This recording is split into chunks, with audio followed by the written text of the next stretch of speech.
Wintertime is on deck and we're ready to tell you what we're expecting again this year. One of the factors we're always watching is whether we're in an El Nino or a La Nina. Meteorologist Monique Robinson is here to explain what that means.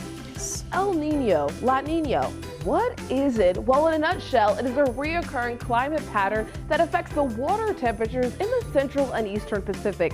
During a La Nina, we have cooler temperatures out in the central and eastern Pacific. Now, I know that's well far away from us, but that does have direct impacts on us here in the United States.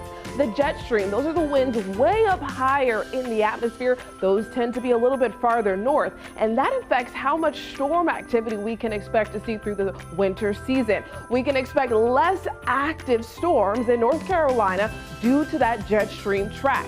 And also with that, we can expect even milder conditions and drier conditions through the winter season. This is the second year in a row that we have been in a La Nina pattern. So with that being said, we can expect drier and more milder conditions through the winter season. Let's take a look at triad precipitation. All these years here were La Nina years from 1955, 56, all the way down to 2011 and 2012. For that time frame, just over 8 inches of rain and snow, wintry precipitation, about 2 inches below normal in precipitation for that time period. Now, likely to be a bit drier than average this season, not necessarily less snow. We'll see if that pans out. I think, Christian, a lot of people want the snow.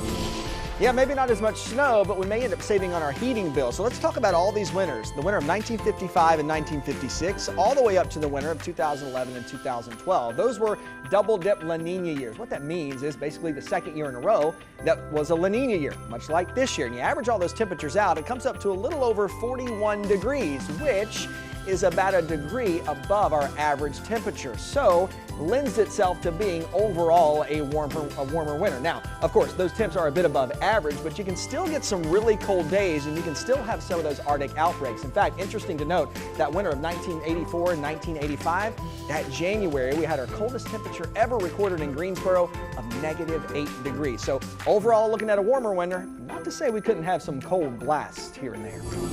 Of course, the biggie everyone always wants to know about is snowfall. We don't average a lot here in the Triad, usually somewhere around 8 inches, but we can have big years and we can have years like the last couple that have been duds. Out of those similar winters we've identified, the overall pattern shows less snow.